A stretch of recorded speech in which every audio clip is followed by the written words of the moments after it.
What's up, everybody? It's Dominic D'Angelo. It's Rumor Innuendo. It's a Friday, and it's just me. It's me. It's DPD. And let me know if my mic sounds good. I plugged it in. I have a little different thing going.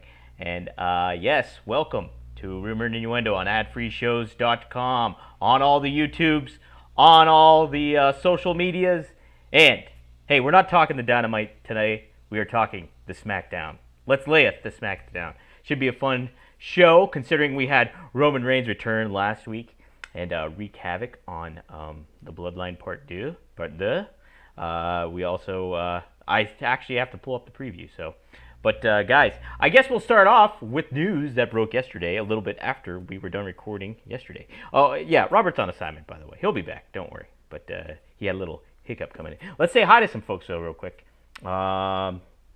6'9", good afternoon. SmackDown, Smack Talk Society, OTC 24, make the Bloodline great again. I want to get your guys' thoughts. Do you guys like this this other version of the Bloodline? Overall, what letter grade would you give it? You can add pluses and minuses too if you want to add a little bit more clarity to it. But let me know with the letter grade in the comments what you think about the current state of the Bloodline. Do you like the Solo Sikoa, Jacob Fatu, Tama Tonga Loa version of this Bloodline with Roman Reigns as their adversary? Dre Owen says, good after morning. Literally just finished working stiff. Insert blue chat ad here. Yes, I like it, Dre. I like it. All Jake says, good morning. So does Dre Owens. Well, no, Tony Gong says we're live, pal. And then we also have the Wrestling Old Head. Good after morning reigning tag team podcast champions of the world. You know it. You know it. I am in singles action today. Oh, okay, so Tony Gong says B- for the modern Bloodline. I'll see if we get more letter grades, and I'll give my letter grade. I'll give my letter grade too. I have thoughts on that. But yeah, let me, while I vamp here, let me, hey, yes, speaking of, I'll do a little plugs while I vamp. Check out Workin' Stiff. It's a new episode. Robert and Scott they have some interesting thoughts on MJF and this current heel turn of his. Is it effective? Is it working? Robert and Scott both give their perspectives on that. And then they break down the Dynamite too. Really good episode, so be sure to give that a check out. And hey, if you like what you're hearing on there, sign up for their Patreon. It's a good stuff. It's also a part of the Ad-Free Shows family, so be sure to check that out. But let's preview a little bit of the SmackDown. We have Roman. Is this the right one? I'm making sure. Is this from last week? I'm also making sure. Yeah. Oh, this is tonight. This is tonight. Roman Reigns is advertised for SmackDown. Let's see what they say. This is what WWE says, guys. After returning the first time since WrestleMania and costing Solo Sikoa the chance to win the undisputed WWE title from Cody Rhodes at SummerSlam, Roman Reigns journeyed to SmackDown last week and went on a rampage. It left the Bloodline in tatters. Will the original Tribal Chief finish what he started with Solo in the Bloodline? Find out this Friday. That's tonight, guys. Yeah, I would imagine we're going to hear Roman Reigns talk tonight. I'm all for that. As entertaining as he is as a wrestler, I think he's even more entertaining on the microphone.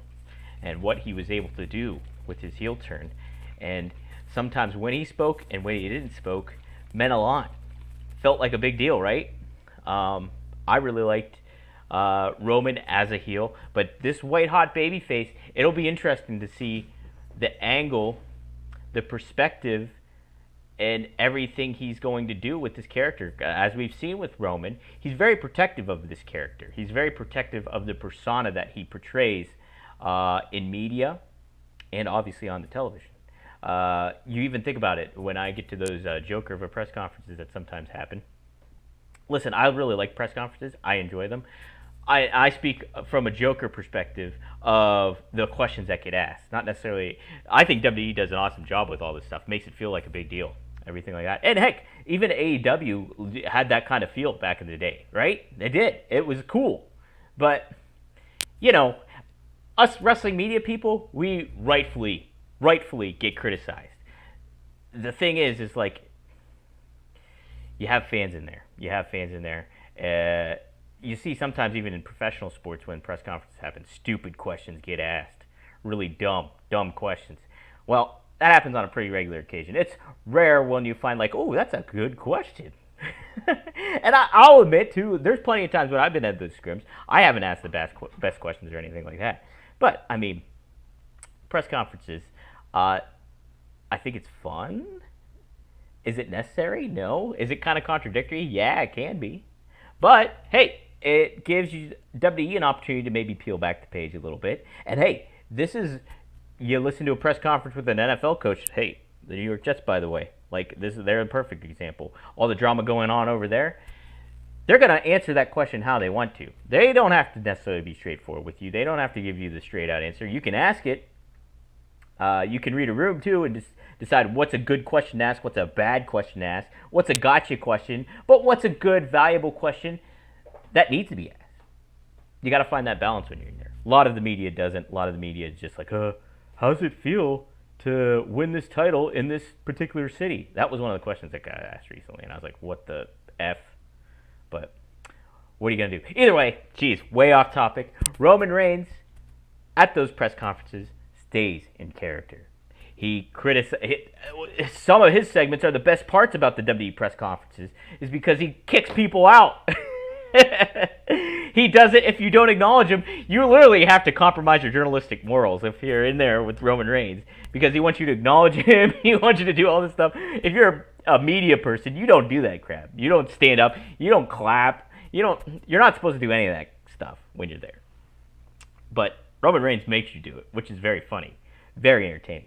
It's a show. You got to enjoy the show. But he does this great job. So him being in this role of a babyface, I'm curious how protective. What kind of Roman Reigns are we going to get tonight? I think we're going to get a darn good one. He's going to be a very, very obviously top babyface. People have made the argument, is he going to be a bigger babyface than Cody Rhodes? He's going to be a different babyface than Cody Rhodes. WWE's in a very good spot. People think this is going to be a troubling aspect for Cody. Not necessarily. Cody Rhodes, big-time merch seller, obviously. Roman Reigns, obviously a big-time merch seller. This is a benefit of all worlds. The best of all worlds, if you will. And so Roman as this babyface, kind of like being a different babyface than what Cody is, obviously, it's a good thing. It's a very good thing. You don't necessarily need their paths to cross either for a very, very long time. They can have this pseudo, quote-unquote, alliance, which I think is very cool. You like to see that. This is, if you're a comic book fan, that stuff happens all the time. I almost swore with our here. That kind of stuff happens all the time in comic books. You have these unlikely alliances. You have sometimes this almost like a villain teaming up with a good guy to help take down a greater force. And in this regard, that greater force is the Bloodline Part 2. We did get a little bit more letter grades here. Dre Owens also gives it a B+. 6ix9ine gives it a B+. Alt Jake gives it a solid A. So Alt Jake also says the Bloodline is supposed to be lesser than so that we pop when the OG Bloodline reunite. Exactly, Jake. They're playing the roles that they need to play. I think Solo, everybody's like, should he really be in that position? Is that kind of the, like, he's nowhere near Roman Reigns. That's the point. That's the point. He's supposed to be nowhere near Roman Reigns. He's supposed to be like this insecure younger brother of the Usos. Let's not forget that. He's the youngest of those three. And so he's got all this kind of going into him. He doesn't necessarily have to be like this world beater on the microphone because he's supposed to be lesser than. And, you know, he's only going to get better as time moves on. Look at all the criticism Roman Reigns got when he was a heel. And obviously he was shoved down the throats. Vince was just monstrously behind him. So a little bit of different circumstances.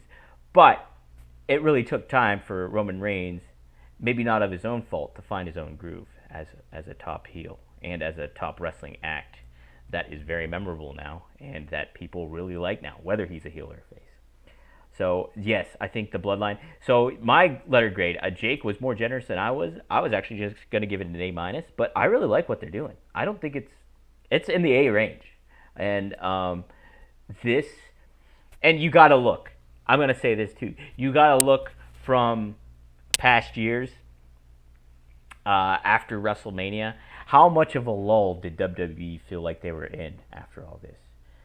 You know, we've missed Roman Reigns. We've had a lot of injuries when it comes to CM Punk. Obviously, has been out Drew McIntyre had his fair share of hiccups after WrestleMania, and now Seth Rollins was gone.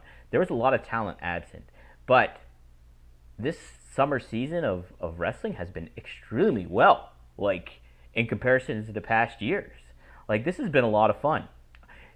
Has this been the best summer wrestling WWE in specific has had since the summer of Punk? Has there been a better summer since then? This has probably been the most entertaining summer WWE has put on since that summer of Punk. And that was with plenty of hiccups, as we know. So, something to think about there, huh? Speaking of thinking, did I get this right? Yeah, let's do one of the advertisers. Hey, we have a new advertiser in Via. Via is hemp induced gummies and some flour too. You will see the code at the bottom of this link. I have to actually pop that in here after, so you won't see it here. But go to Via, type it in, and then use our link, our special link down below to get it. I will say right now, I've been using the Flow State, which is really good. That's like a CBD and focused, dialed in. I just took one right before the show actually, and I feel dialed in, guys. Really dialed in. Very, very dialed in. But there's also one I also took too, the Elevate. That's the THC, and it's very effective. Let me say that much. And the gummies are good too. But yeah, very effective. That gets you dialed in, and that gets you where you want to be too. Try it out. They got a whole bunch of different items on there. I can't speak highly enough of it. I'm not like a connoisseur of like, the hemp stuff or THC or even CBD, but this stuff has really, I like it. It's a nice change of pace. Let me just say that. It's a nice change of pace. Try it out. I'll pop the link here in the YouTube after I'm done. And I will also put this in the podcast description. So if you're listening, click on the description. All right, but let's get back to it. Let's get to SmackDown. Literally, I just covered one thing on SmackDown, but it was a big thing. Let's say that. Nia Jax is getting a championship celebration thrown by none other than Tiffany Stratton. So, they advertised this, I think, last week, and then it just did not happen. Robert has his thoughts on Nia Jax. I have very different thoughts on Nia Jax. I think she's awesome. I love her. I think she's got a great look. She's a beautiful woman with a different body structure. And she's like, I think this was Magnum said it on our show, Magnum TA, Straight Talk with the Boss, by the way, 4horsemanetwork.com. I think he said that she is the best, maybe this was Nash actually, best big woman we've ever gotten.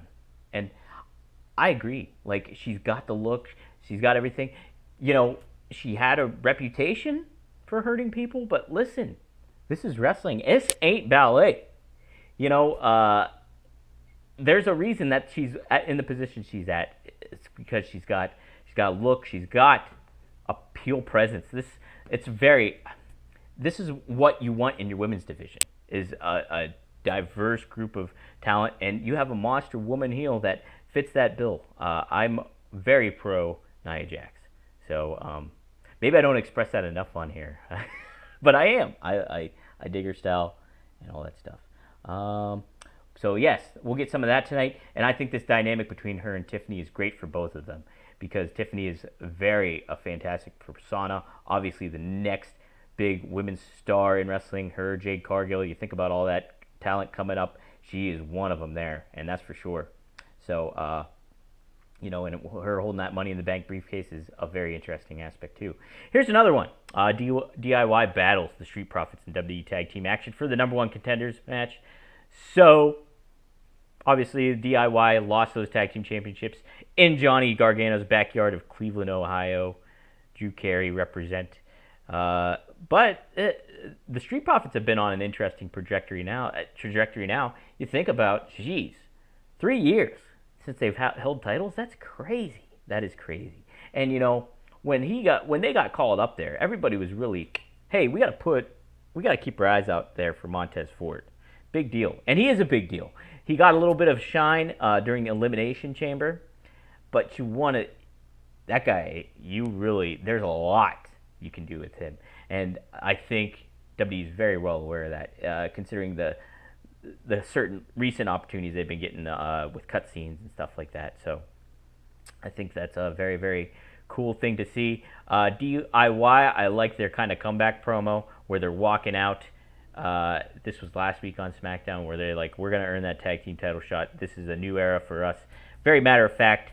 I like their style. There's a reason that they're kind of cool quality baby faces in that division. I think once you get the Motor City Machine Guns introduced, which I highly think they should be on the main roster, you have to elevate your tag division. This is something understated for both promotions, is that it should be a race of who's going to be the tag team product for pro wrestling. Is it going to be AEW or is it going to be WWE? That should be somebody's mindset in one of those companies. Is like, because that's a niche that both are not covering appropriately at the moment. So if you can be the first, it's weird to say because tag team wrestling is so valuable when you think about it.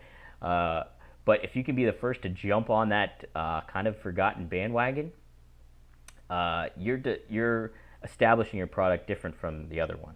And I think it would really, really behoove AEW if they did it first and establish some tag teams outside of Young Bucks, outside of FTR, and outside of the Acclaimed, because that's really all you're getting right now, right? It's like there's plenty of other hot tag teams that they should be utilizing, like the Gun Club, like the Von Erichs coming up. There's a lot that they can be doing, and they got to tap into that. So those are my thoughts on that. We also have Naomi combats Blair Davenport. Should be intriguing. Blair Davenport, I haven't seen too much of her, but I think there's it'll be interesting to see how she handles herself in a singles match here. Also, we have Kevin Owens battling Grayson Waller. Good stuff. Kevin Owens is on a cool trajectory now with Bash at Berlin going up against Cody Rhodes. It'll be interesting to see how they further everything along. Austin Theory has kind of been and Grayson Waller have been at odds, and this is furthering that storyline. So it should be an interesting and fun SmackDown. I'm sure not everything is advertised. They do it. They have been doing that. So it'll be neat to probably see Cody. Be neat to see what the tune-in key point is Roman Reigns. So should be a fun episode. And guys, if you want to have a fun episode in the bedroom, let's talk about Blue Chew. Blue Chew, you can get for $5. Just pay the shipping, and you know all about it. We want to. You can tell I don't have my notes in front of me, but Blue Chew, you want to get rock hard for the summer. That's what Blue Chew wants out of you, out of everybody. They want to make the world rock hard, and you can do that by going to BlueChew.com and using promo code RUMOR to get $5 off your first month free. BlueChew.com. Head to it. Check it out. It's a staple, a pro wrestling podcast staple, and we are always happy to have Blue Chew on our product here, so on River and Innuendo. Also, wanted to talk about Mando. Something very important is time, and if you work out, if you're down south, if you're near the equator, any situation, something that occupies a lot of your mind maybe would be how you smell, because the heat is on, as Glenn Fry would say, and you want to make sure that you smell good. Well, Mando does that for you. They have some great products, different types of deodorant, from deodorant wipes to actual deodorant stick to deodorant body wash. They got you covered, your whole body covered. And Robert has been talking about the bourbon one. Well, I got the Mount Fuji, and I tell you what, I used it last night. Oh yeah, that's the other thing. I got a bar of soap, and it's awesome. So I've been using that, and it's all Mount Fuji. I almost said flavored. Fragrance. Robert's favorite term is fragrance. So I've been using that. Here, I got the stick right here somewhere. Do I? No, I don't. Oh man, I'm doing such a bad job today. Dang it, Dom. Okay. Well, I have Mount Fuji. Oh, it's over there. I see it. Yes, I have the stick. It's great. But you can go to shopmando.com and use promo code RUMOR.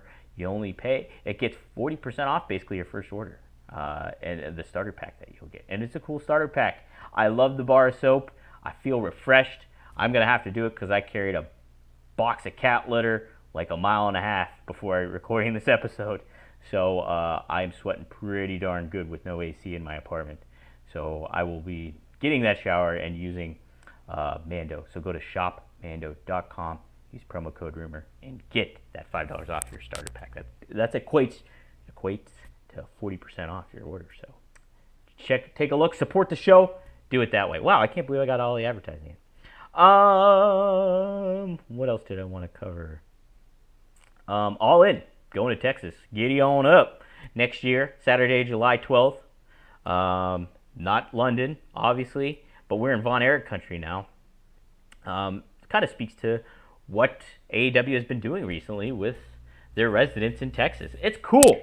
It is very cool. I think this is a great move by AEW, and I'm not just saying the All In thing. I think the All In is cool. But making your residents in a state like Texas that has such a wrestling history, that has such a diverse fan base, because Mexico is just a stone's throw away. So you got Lucha Libre down there, and then you got the history of wrestling. Plus, you're telling your own story here.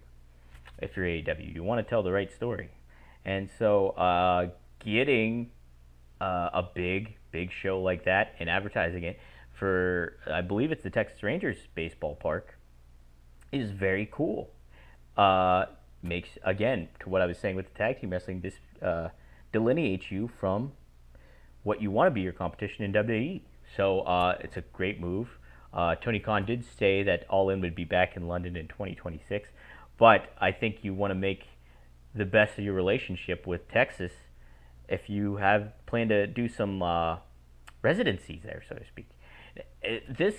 You want to make your product different. This is a certain way to do it.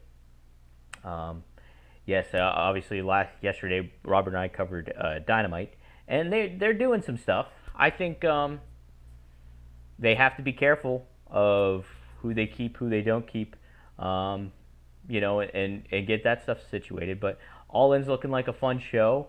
I think more often than not, when these pay-per-views happen with AEW, there gets a lot of criticism thrown their way. But once the pay-per-view happens, ultimately it's a satisfying show overall. It's very long. I don't like the length of those shows, but the matches that get put on are what's talked about. And but it's almost like every time, okay, pay-per-view's finished. Now how are they going to handle the creative moving forward? And that's always just seems like the situation after every show. So and they'll only have 2 weeks time to make something out of that, stemming into All Out in Chicago. So, man, lots to think about there. I did want to talk about, if I can find it real quick, I did want to talk about Omos. I got to meet Omos while I was in Cleveland for SummerSlam. He's very big, obviously. I don't get pictures with people. I just don't think that's really professional to do. But I made an exception for Omos just because of the height difference. Yes, there's quite the height difference if you can't believe it. He's very tall, but I do want to find the little news bit he spoke about. Here we go. Let's go to Inside the Ropes. My former employer, Inside the Ropes. They're a great group of dudes over there. Kenny McIntosh, shout out to him. All right, excuse me. Speaking with Adrian Hernandez on Unlikely, the former tag team champion was asked about the departure and his relationship with MVP. So this is what Omos had to say. Since my time on WWE, I spent most time with MVP on the road. We've driven everywhere. It was him and I, hip to hip. I'm definitely going to miss him. I think it was time. And in our time spent together, I was able to learn a lot from him. I was able to pick his brain. We spoke about everything from wrestling to promos, how to be a good heel, just little things about the business that a lot of guys don't get. And I got to get that one-on-one with him.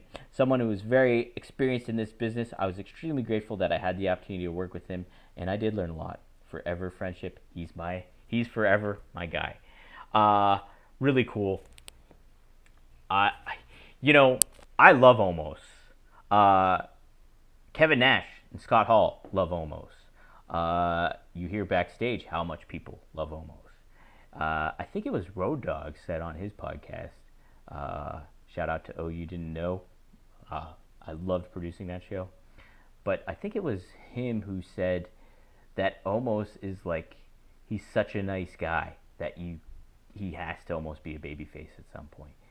And I really I'm optimistically and genuinely thinking that that's probably why we haven't seen him recently, is that maybe they have some good plans for him. But yeah, him sitting under the loading tree of MVP is great. I'm sure I need to ask Omos if I ever do get to interview him, if how much he listened to Steely Dan while with MVP. But what a great, valuable mind. It'll be interesting to see where MVP shapes up in the pro wrestling landscape. He clearly wants to wrestle again, it looks like, and he looks great.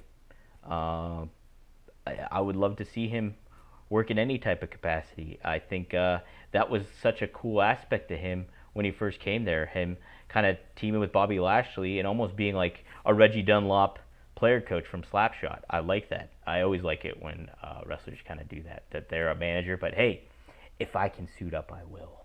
And I like that. Would love to see more from Omos. And I just think he's a great, unique talent, and I think WWE sees value in him. And I just hope they use him in the right way, because it's cool to see guys like that do a good job. He was a super nice dude, too. I was like, hey, I work with Kevin Nash. And he's like, oh, I love that show. And he's like, oh, I recognize you. Yeah, you do that. So it's pretty cool. It's cool. I like Omos. So best of luck to him, and best of luck to MVP. Do I want to close anything out with anything? I'm literally just looking at the dirt sheets right now. SEScoops.com. Go for all your wrestling news needs there. But it's my internet's having problems when it comes to searching, browser searching. Trying to think if there's anything else big. I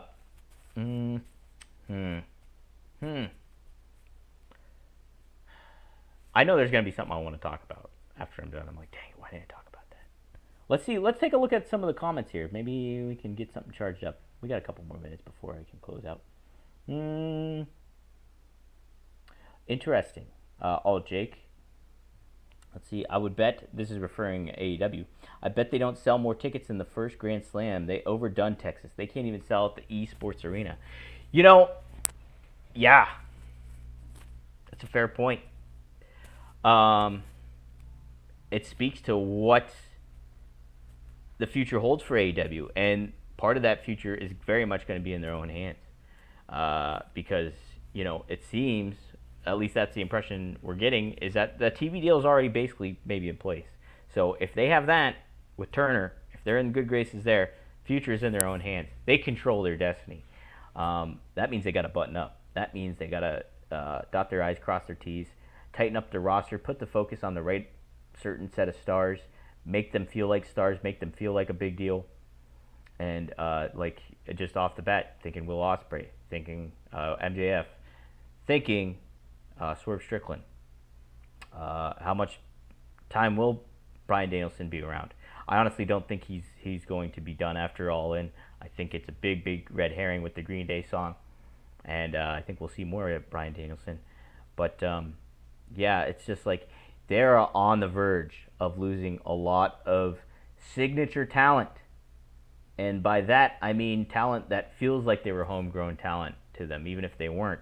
But somebody like a Wardlow does not seem like he's going to be back in AEW at all, just from a spectator standpoint.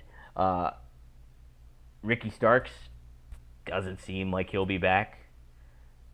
Penta in Phoenix, two basically started from the beginning with them. They're likely gone. This is going to be more shots across the bow to AEW, whether they like it or not.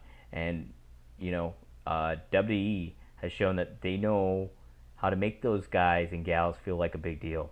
How big of a deal was that Cody returning? Jeez. How big of a deal was Jade Cargill signing up? They knew it was a big deal. They made an announcement. They wrote out a press release for her. Think of all the stuff you can do with a Penta in Phoenix. Man, you can insert them right away into their main roster, and it feels like a big deal. Ricky Starks, people say he would fit right in NXT. Dude, I would put him on the main roster right away. I would.